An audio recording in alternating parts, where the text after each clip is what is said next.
작년에 처음으로 이제 수익률 3자리 이상을 달성했다고. 반도체 기업 좋죠. 근데 내 피부에 투자하고 좋아지는데 그걸로 돈을 벌 수 있는 것만큼 좋은 게 있을까요?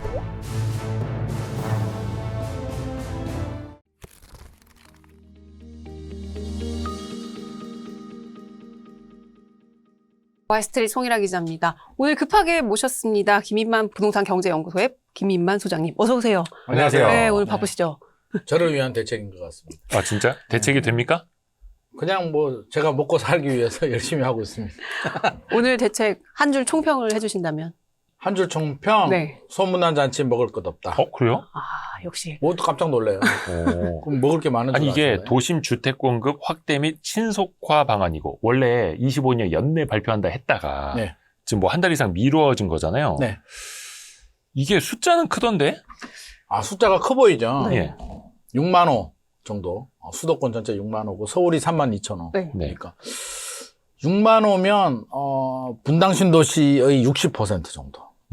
크잖아요? 예. 일단 큰데 이제 서울만 보면 서울이 중요하니까요. 네, 경기도 그렇죠. 인천은 안 그래도 물량 많으니까 서울이 3만 2천 호인데 우리가 여기서 따져보게 되면 3만 2천 호 중에 이제 실현 가능성 이게 100% 다 될 수 있을까? 문재인 정부 때는 마곡 하나 빼고 아무것도 못했고요. 맞아요. 마곡도 빈 땅. 아, 그럼 이거는 막 이전도 해야 되고 주민 반대들도 있고 쉽지 않습니다.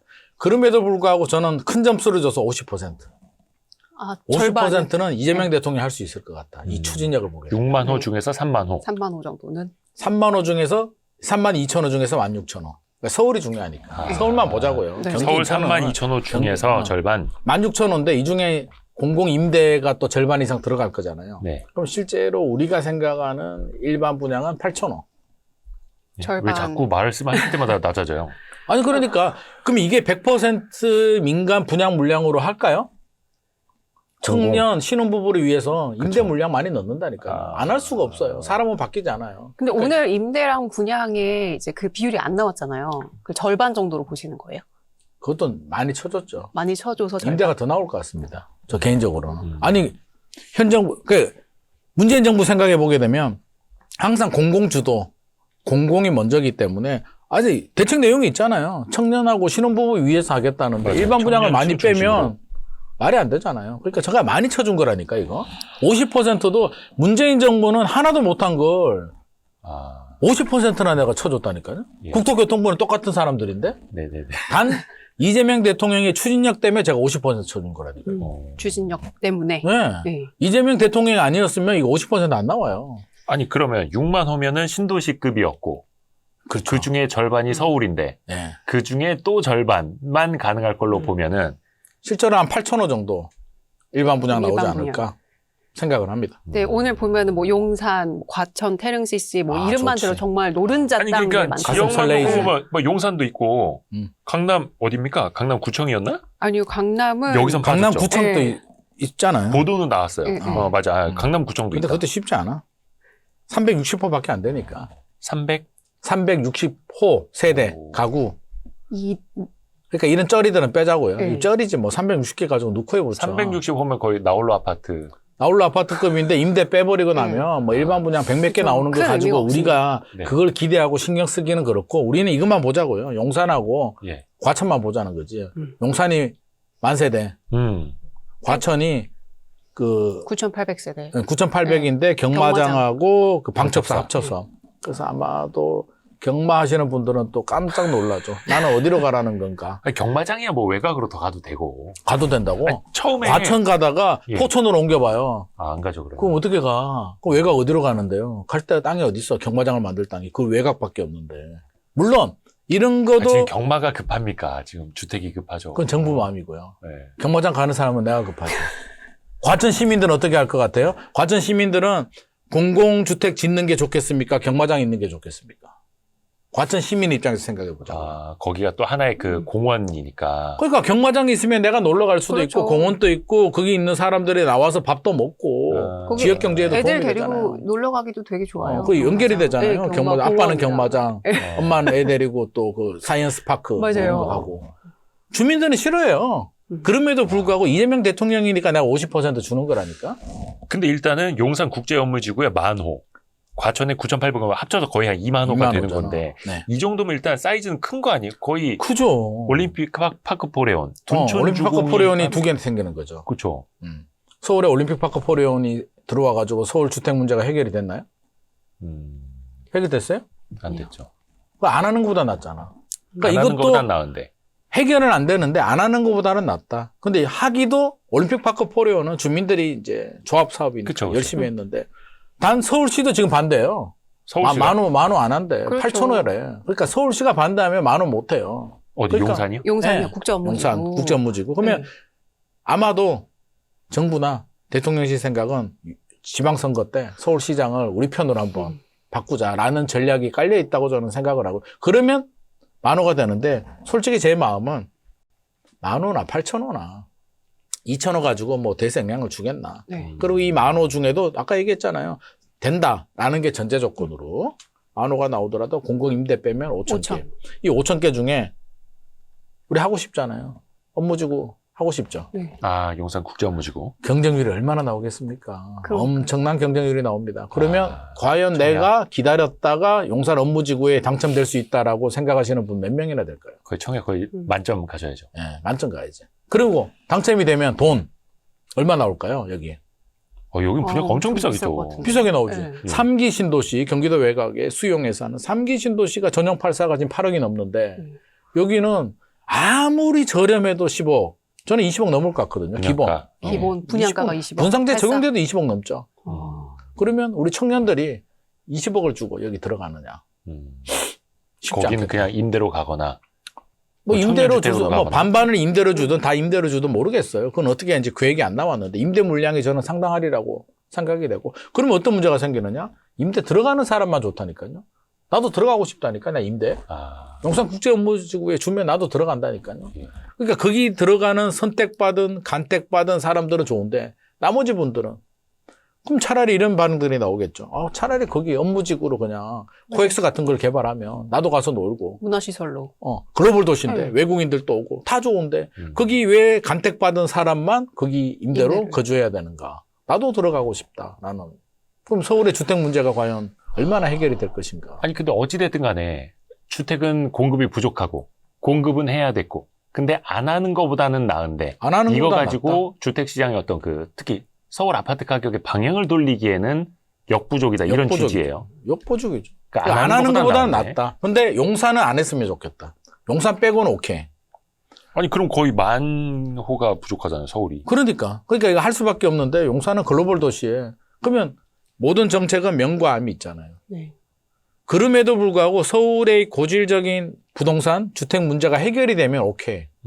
민족공원이라도 밀어버려야지. 해결이 되면. 근데 해결은 못하고 이도저도 아닌 정책이 저는 될까 봐 가장 걱정되는 부분이고 어차피 청년들도 어차피 못할 것 같고 궁극적으로 어떻게 될 줄 알아요? 여기가 주거지로 개발하잖아요. 만세대로. 10년 후에는 누가 들어갈 것 같아요? 다 돈 있는 사람들이 들어갑니다. 이게 상향여고라고 하거든요. 예, 그냥. 처음에는 누가 당첨이 되잖아요. 돈 없는 사람이 당첨이 돼. 뭐 대출이라도 받을 수 있는데 10년 지나면 결국에는 한남더 일처럼 한 번, 두 번 손바뀜이 되면 부자들이 다 들어가서 삽니다. 이 땅에 서민들이 어떻게 들어갑니까? 그렇죠. 한남더 일에 지금 서민 들어가서 살 수는 있어요. 관리비도 못 내요. 그러니까 결국에는 상향여가가 된 부자가 되는 동네, 부촌이 되는 동네를 굳이 이렇게까지 할 필요가 있나? 저는 개인적으로 그렇게 생각합니다. 그러면 그 말인 즉슨 거기는 그냥 그 민간주택으로 가고 차라리 팔아라. 초고가 분양을 하도록 그냥 팔아라. 저는 민간한테 매각하면 예. 한전부지가 10조 팔았잖아요, 현대한테. 예. 지금 한 20조 갈 거잖아요. 네. 국제업무지구 땅 크기 정도면 20, 30조 받을 것 같거든요. 20, 30조면 신도시 5개, 6개 공짜로 줘요. 무료로. 그 돈으로 신도시를 짓는 게 낫다. 신도시 반값 아파트. 아니 근데 3기 그동안에 신도시. 계속해서 나왔던 얘기도 뭐냐면 서울 내의 공급. 서울 내의 공급이었잖아요. 서울 내 이거 가지고 해결 안 된다니까요. 해결이 되면 하라니까. 만세대 중에 임대 빼고 일반 분양 몇 개 나오는 거 올림픽파크 포레온 같은 건데 올림픽파크 포레온 다 민간이지. 이건 임대가 더 많은데. 그러면 다시 뭐 어찌 됐든 간에 이야기가 반복될 수도 있겠지만 사람들이 원했던 거는 서울 집이었고 그런데 서울에는 땅이 한정되니 지금 막 이것저것 다 마른 숭어까지 쥐어짠 거잖아요. 네, 그렇게 해서 연끌했죠. 나오는데 차라리 국토부가 그렇게 할 연끌했어. 바에는 그걸 비싸게 팔아서 그 돈으로 딴 데다 신도시를 저는 지어라 개인적으로 이러면은 우리 서민주거 안정을 위해서는 예. 그럼 예를 들어서 3기 신도시가 지금 17만 5천 원? 예. 한 20, 넉넉 잡아서 20만 원. 물론 광명 시흥까지 하게 되면 더 됩니다. 한 30만 원 정도인데 30만 원을 반값으로 하면 우리 청년들이 반값에 서울에 너 20억에 살래? 3기 신도시 4억에 들어가서 살래? 저는 3기 신도시 가요. 저도. GTX 깔아주면 GTX 타고 다니면 되지. 청년 입장에서. 굳이 20억을 주고 왜 용산에 들어가? 물론 당첨되는 사람은 돈을 로또를 벌겠죠. 저는 소수의 당첨자한테 로또는 주지 말자. 근데 그 말씀은 지금 이제 서울 집값 다 토지거래 허가구역으로 묶어놨어도 계속해서 뭐 신고가 나오고 있고 상승률이 지금 뭐 몇 줄에 최대 이렇게 나오잖아요. 네. 그럼 그거는 보지 말자는 거예요. 그럼 이걸 해결하면 그게 해결이 되냐고. 그렇지. 은발의 오줌 누기라니까요. 그러니까 이게 해결되면 하자니까요. 민족공헌도 저는 밀어버려도 된다고 봐요. 해결하면. 근데 어떤 분들이 이제 불편하실 수도 있어요. 아니 그래도 서울 집값을 잡아야 하는 거 아닌가요? 그렇게 잡을 수 있으면 잡아라니까요. 이거 가지고는 못 잡는다고. 이게 최근에 이재명 대통령이 워딩이 바뀌었잖아요. 세금 가지고 집값 잡지 않겠다라고. 지금까지 1월 중순까지 말씀하셨어요. 네. 선이 넘으면 세금 규제하겠다. 선 안 넘으면 안 하겠다고 하다가 1월 21일부터 워딩이 바뀝니다. 양도세 중과세 하겠다. 내가 언제 연장해 준다고 했냐.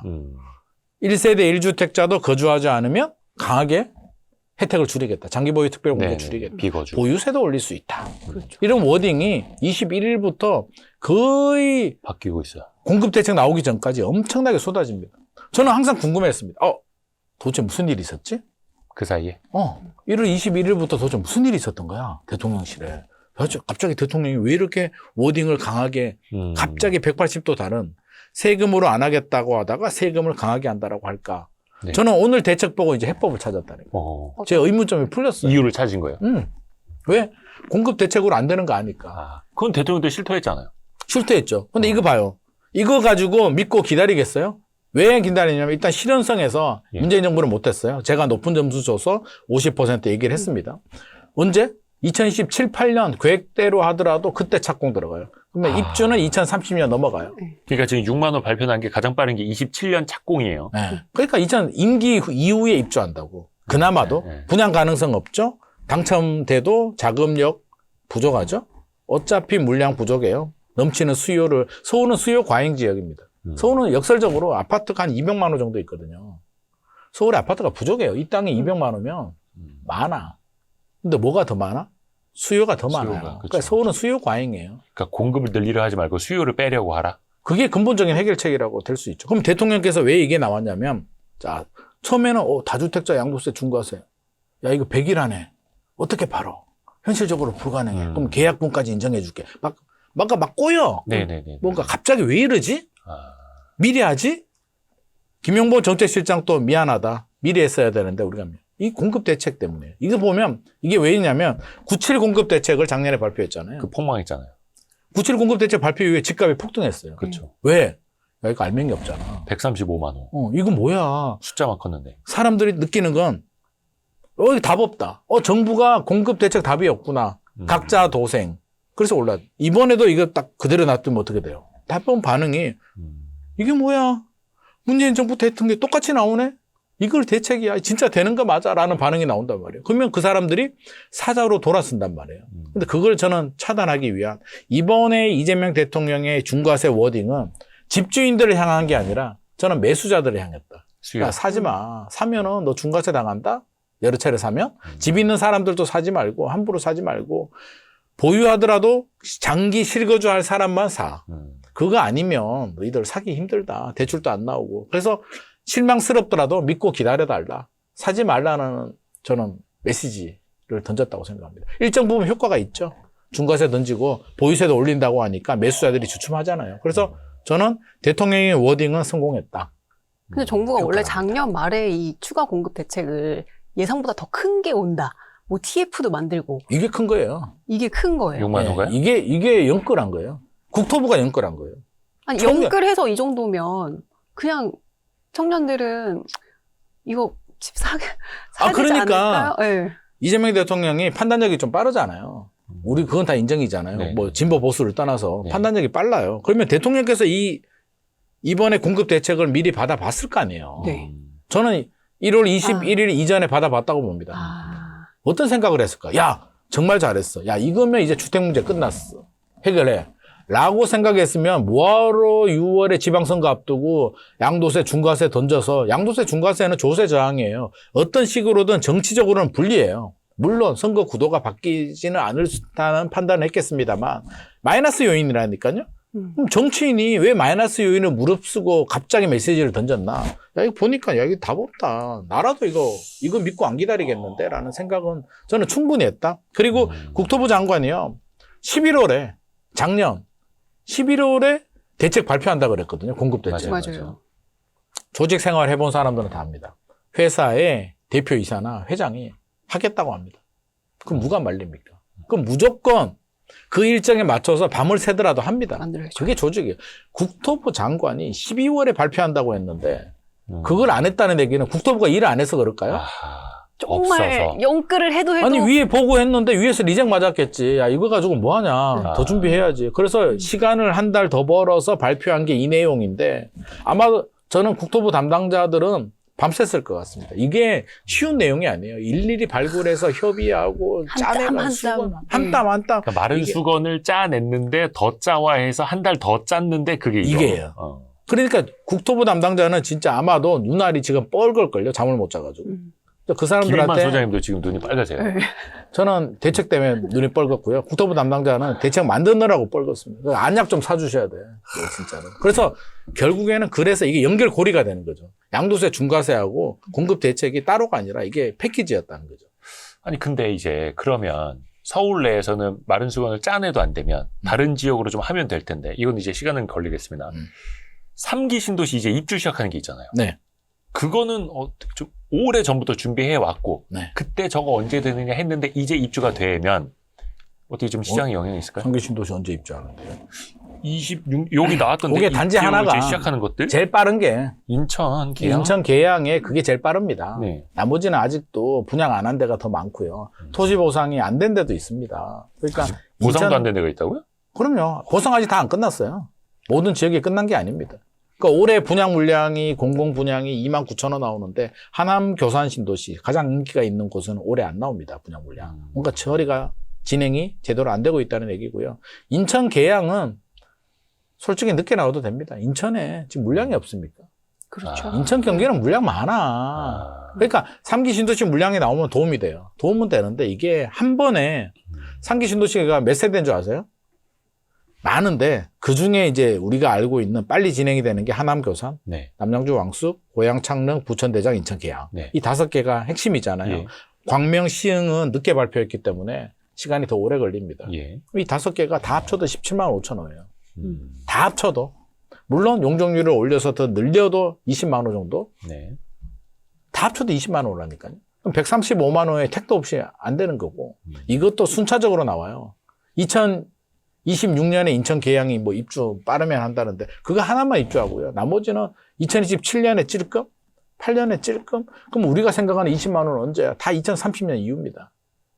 2기 신도시 아직도 하고 있습니다.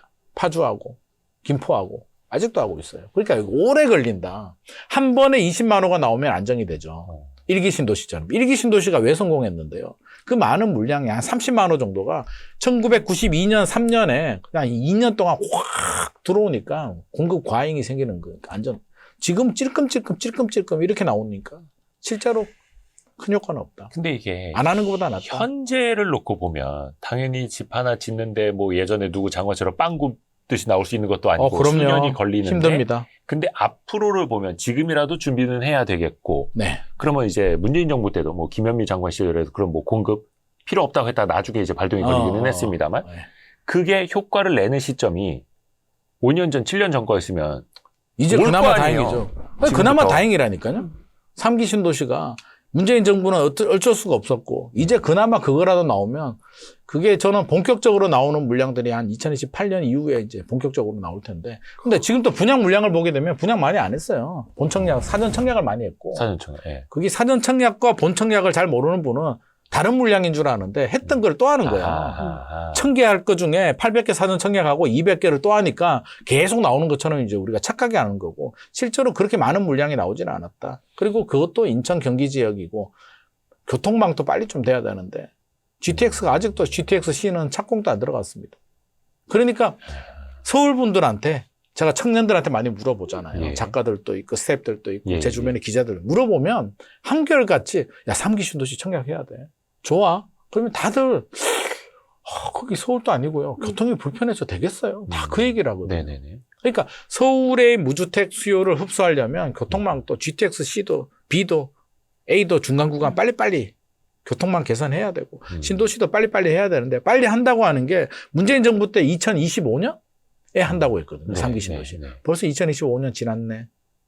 그러니까 늦어지더라도 나오긴 나온다. 하지만 서울의 주택 문제를 해결하기에는 이 정도 20만 호가 한 번에 쏟아지지 않느나 이런 식으로 나오면 1년에 뭐 2만 개씩 경기도 인천에 나와 본들.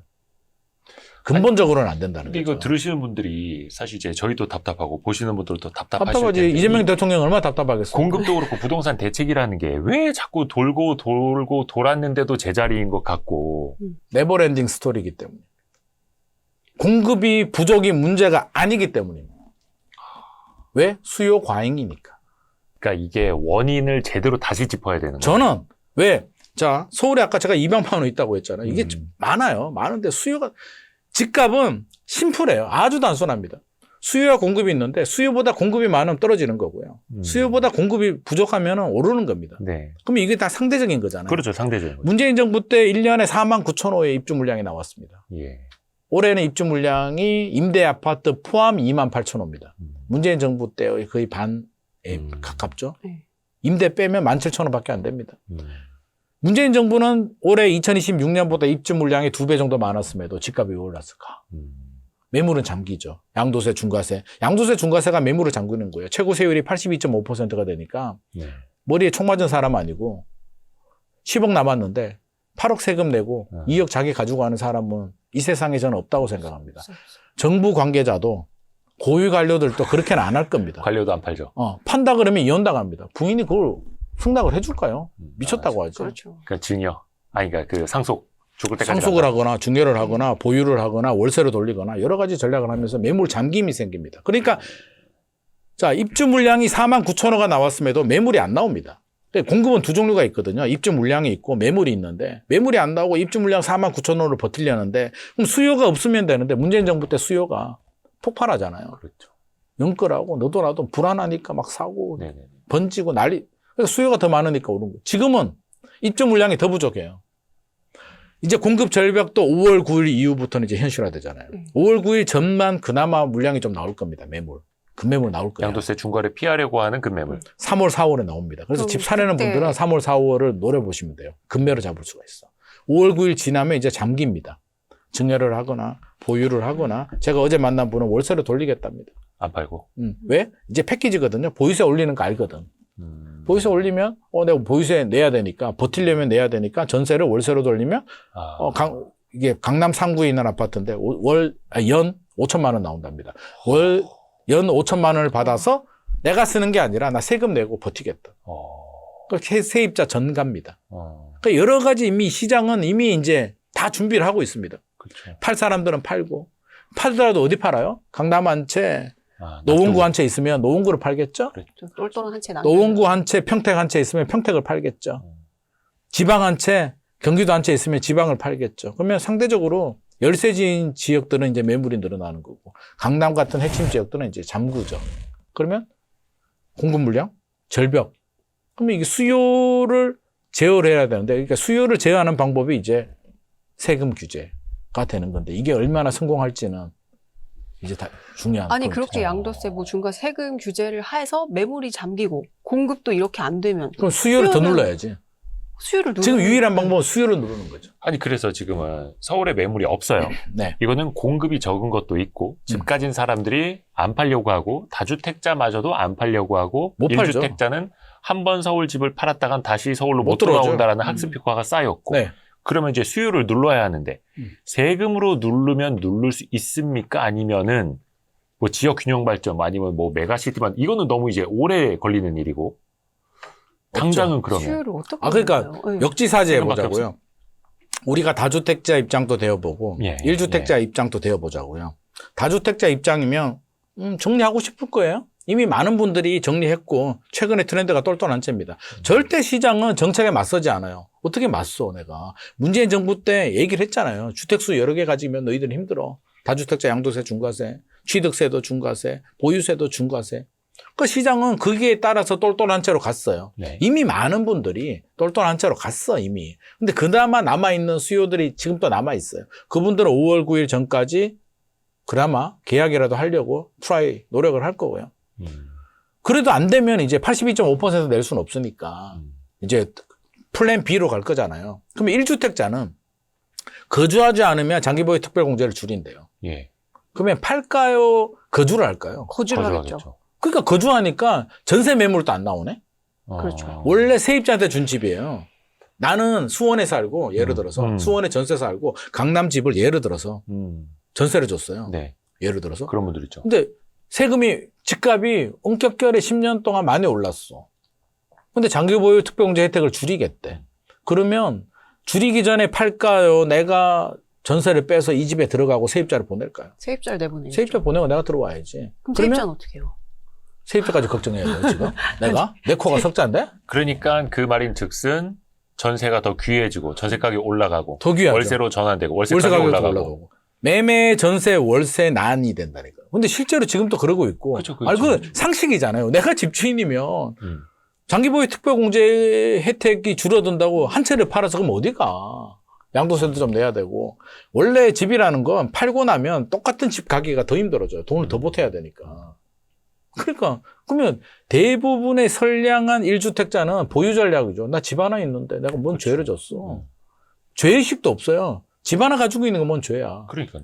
3주택 이상 뭐 이런 다주택자들은 마음속에 그런 건 있잖아요. 아, 그래도 내가 임대 사업을 하지만 너무 많이 가지게 되면 이게 좀 문제라는 인식을 가지고 있잖아요. 1주택자가 그런 인식을 가질까?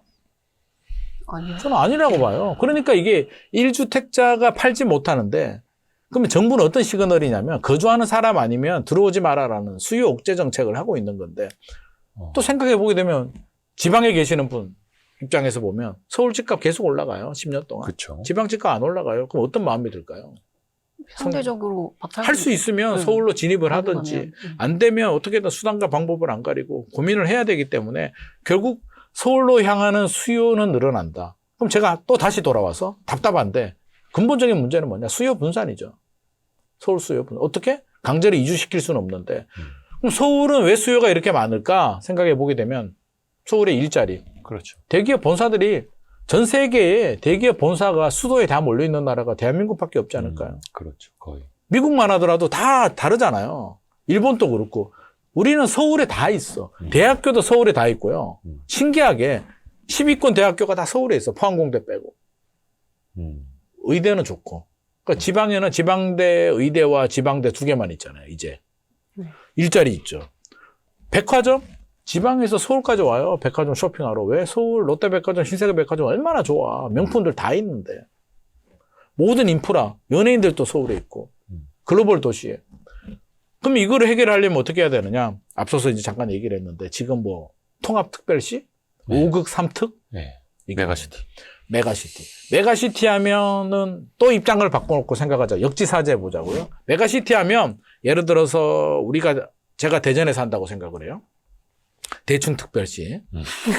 대전 충남. 네. 충남에서 이제 화냅니다. 익숙해졌어. 대충 특별시는. 충남 사람들은 화내더라고요. 야, 충대지 뭐 대충이야. 왜 대전이 먼저 들어가? 이제 이렇게 나와요. 충대, 대충. 아무튼 네. 특별시하고 1년에 5조씩 4년 동안 20조를 투입을 하겠다라는 거잖아요.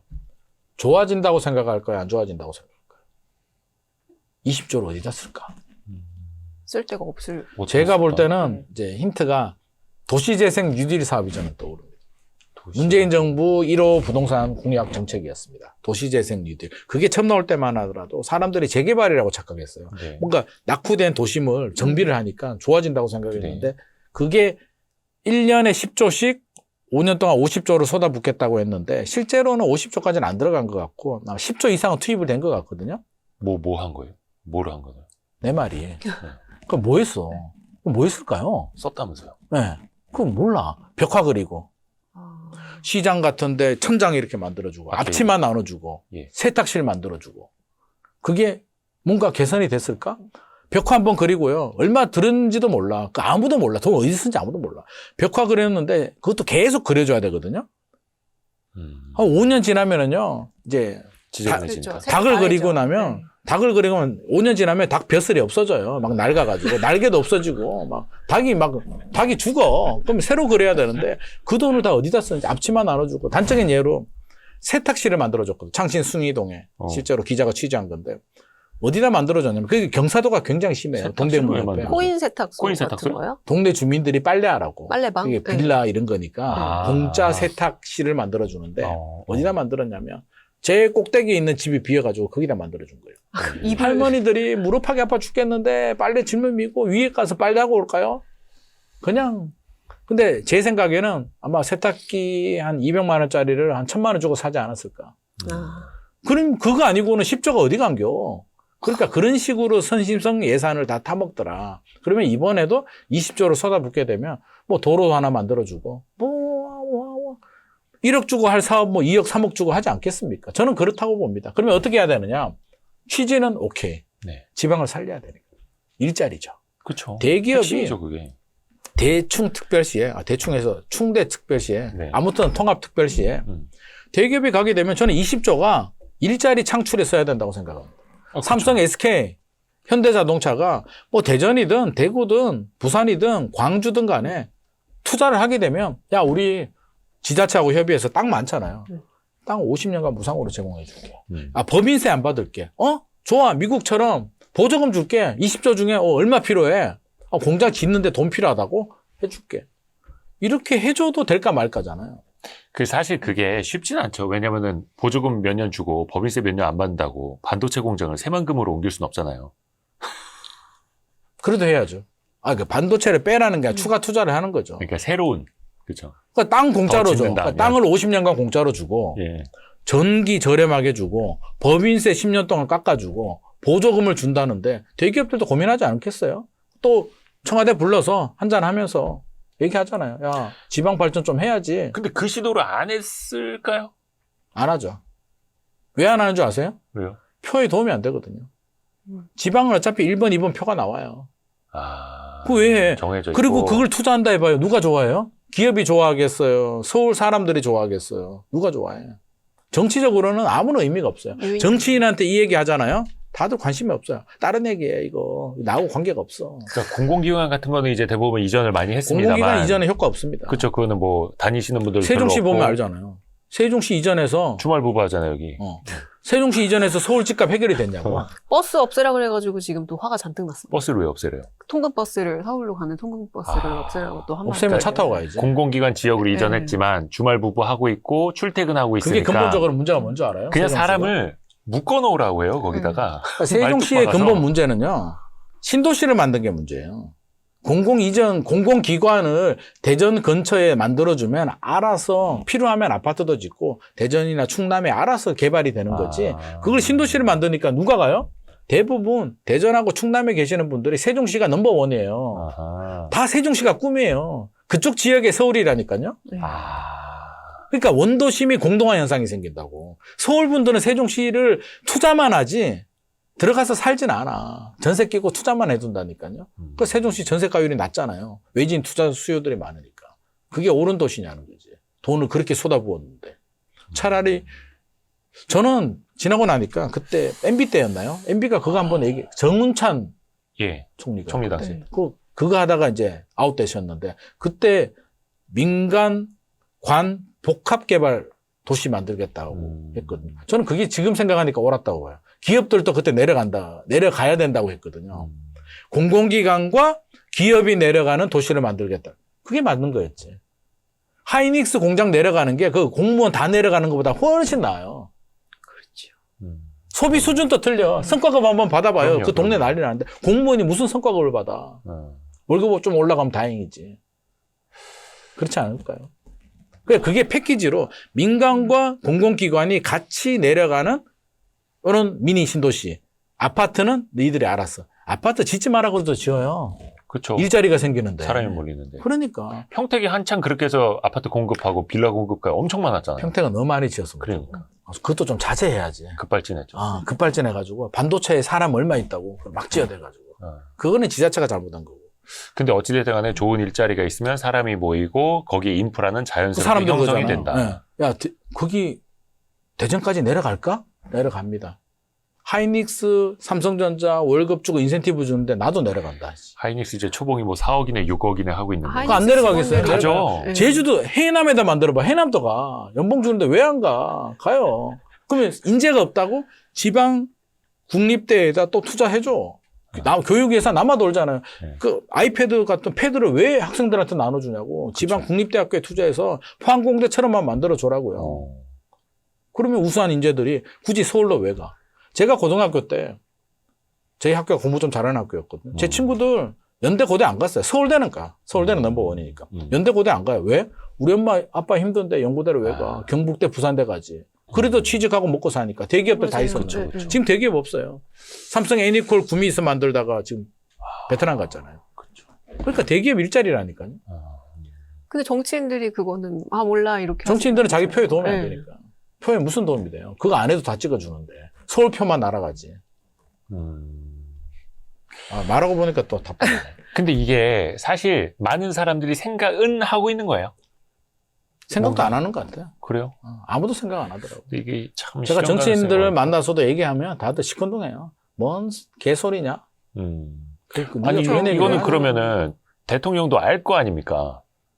이제 공급만으로는 답이 없고 그럼 본인도 실토를 했고 그럼 이제 세금으로 잡겠다라는 거 이제 본인 말을 뒤집어야 하는 뭐 정치적 리스크를 또 안고 할 수도 있겠지만 그게 또 해답만은 아니고 뭐 세금으로 단기적으로 할 수 하겠다라고 있는 이제 거, 장기적으로 방향성을 할 수 있는 정해졌죠. 거 해야죠. 근데 장기적으로 이제 또 봐야 되는데 그래서 뭐 지역 균형 발전 위원장 누구죠? 뭐 총리가 하기도 하고 막 이런 거 하잖아요. 균형 발전이 이런 걸 해야 되는데 그걸 자꾸 통합특별시 해가지고 행정으로 가니까. 행정. 저는 이게 뭐라 그럴까요? 경제를 잘 모르는 정치인들의 한계라고 생각합니다. 자기들 기준에서는 뭔가 통합을 하고 예산을 쏟아보면 그 예산이 이제 정치인들은 예산이 중요한 거니까 돈을 투입하고 예산을 투입하고 자리를 만들면 좋아진다고 생각하는데 그래서 좋아질 것 같으면 세종시가 이미 서울보다 더 좋아져야죠. 그 세종시가 예산이. 결판이었잖아요. 모든 행정력의 결집. 서울집값 아무런 영향이 없죠.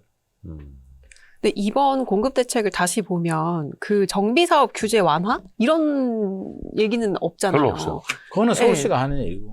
그거 지금 서울시하고 정부하고 부딪히잖아요. 서울시는 야 지금 그거 아니야. 정비 사업도 우리 밀어줘야 돼. 좀 법 좀 바꿔서 좀 용적률 해줘. 좀 높여주고 이런 그렇게 거 해줘. 해야지. 그러니까 재건축 아니요. 시도가 빨리 되게 해야 되는데. 정부는 유유부지로 우리가 공공주도를 할 거야를 부딪히는데 저는 어떤 생각이냐면 둘 다 해라. 정비 사업도 필요하고 유유부지도 필요하고 다 필요한 거다. 왜 자꾸 싸우냐. 서로 손을 잡고 잘하는 분야로 하자. 그리고 서로 밀어줄 건 밀어주자. 그렇게 해도 그래도 근본 해결책은 아니지만 그래도 노력은 하자. 지금 입주 물량 부족이 왜 부족한데요? 근본적으로. 더 부족해진 게 박원순 전 서울시장 시절에 네. 10년 동안인가 재개발 구역을 393개를 구역 해제시킵니다. 젠트리피케이션이 생기니까. 아하. 그때 했으면 지금 입주 물량이 2만 8천 호가 아니라 4만 8천 호가 나왔겠지. 몇 년 동안. 그러니까 거기서 2만 호가 날아갔다고 저는 보거든요. 문재인 정부 시절에 왜 4만 9천 호가 나왔겠어요? MB 박근혜 정부 때 정비 사업 했던 게 이제 그때 결실을 따는 거잖아요. 그러니까 10년, 지금 해야 10년 후에 나온다니까? 그리고 수도권 지역에 부족한 건 박근혜 정부 때 집값 떨어지니까 또 공공택지 개발, 신도시 개발 중단했거든요. 네. 다 맞물리는 거지. 누구 잘못을 떠나서. 그러니까 공급은 수요 예측을 하고 꾸준히 했어야 되는데 그 잃어버린 10년. 지금의 공급 절벽의 주요 원인이다. 물론 수요 과잉이 근본 원인이지만 일단 그거라도 됐어야 되는데 그것도 내용을 알고 나면 어처구니 없는 일이 많습니다. 393개 구역 해제할 때도 주민 동의를 받아야 되는데 서울시장이 그 당시 서울시장이 하라고 하니까 밑에 조직들은 그냥 길 가는 사람 붙들고 동의서 받고 이랬거든요. 그런 탁상 행정, 졸속 행정이 만든 결과물이 지금의 서울 집값 문제입니다. 그러면은 그 재건축 재개발 정비 사업 측면에서는 좀 어떻게 하면 좋을까? 이거 뭐 다 풀어줘야 됩니까? 풀어줄 거 풀어주고 예. 또 뭐 규제할 거는 규제해야 되는데 일단 저는 대출은 좀 풀어줬으면 좋겠습니다. 이주비 대출 이런 거. 아니 이주비 막으면 어떻게 맞아요. 하라는 거야. 그 오히려 더 진척이 안 되죠. 하지 말라는 거야. 그러니까 할 수는 있게 해주자. 적어도 이주비 대출은 풀어줘야. 아니 이주비 받아서 이사 가야 되는데 이사 못 가면 재개발 안 되는데. 그러면 유유부지로 다 해결할 수 있어요? 유유부지로 해결하려면은요 1년에 3만 원씩 하면 돼요. 이게 2, 3만 원가 아니라 1년에 3만 원씩. 그러면 도시개발 안 해도 돼요. 안 해도 좀 부족한가? 1년에 3만 호를 또 이것도 어떡해요? 질문 드릴게요. 아니, 왜냐면 오늘 또 김민만 소장님의 뒤에 스케줄이 있어서 이거 여쭤봐야 되는데, 사실은 공급 대책이 제대로 나와야 지금 서울 전역하고 경기 일부까지 규제적으로 다 묶어버렸잖아요. 네. 이거를 풀긴 풀어야 되는데, 못 풀어요. 공급 대책이 잘 먹혀야 규제를 풀 수 있잖아요. 안 돼요. 그게 이대로 가요? 네. 그냥 냉동 상태로 갑니까? 네. 못 풉니다.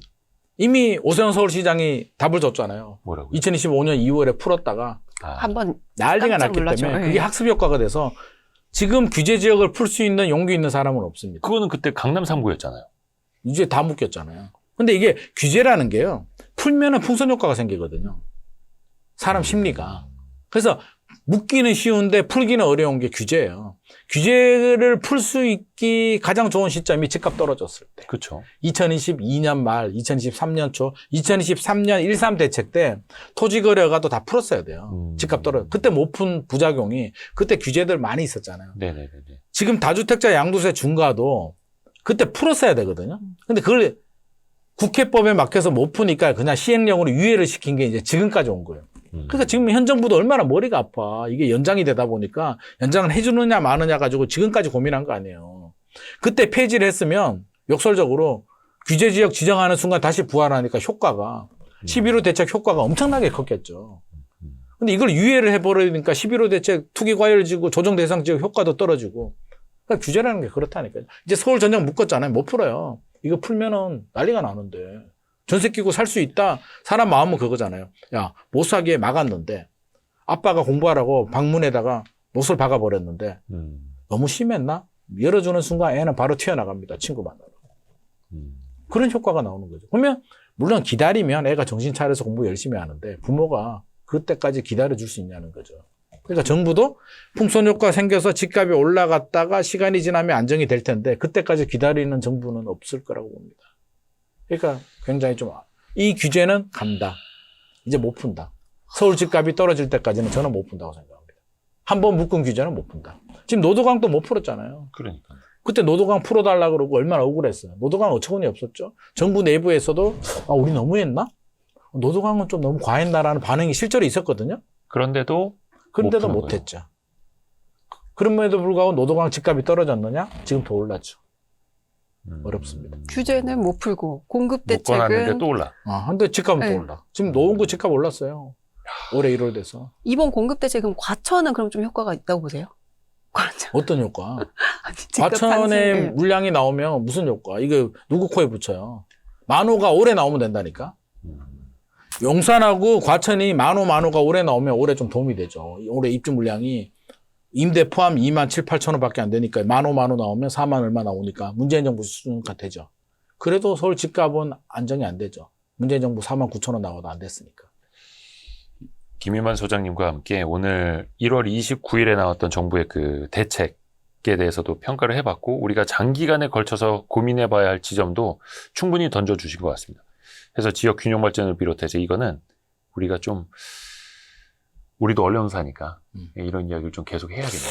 이재명 대통령이 우리 와이스테이트 꼭 봤으면 좋겠습니다. 아, 많이 보세요. 그러니까 이 지역 많이 균형 발전은 매일 보시지 않나요? 이게- 좋아요도 맨날 이게 누르시잖아요. 통합만 중요한 게 아니라 행정력이 아니라 예. 일자리라는 거. 이거는 그러면 사람들이 느낄 맞습니다. 거예요. 아 지금 당장 안 되더라도 삼성, SK 하이닉스가 간다. 지방부대 희망 가질 거예요. 야, 우리 동네 좋아져. 우리가 왜 서울에 가? 라는 반응 나옵니다. 진짜. 오늘 말씀 중에 저는 3월, 4월 금매 단어밖에 생각이 안 나요. 근데 그거 얼마 안 될 거예요. 그저 사고 싶은 생각에.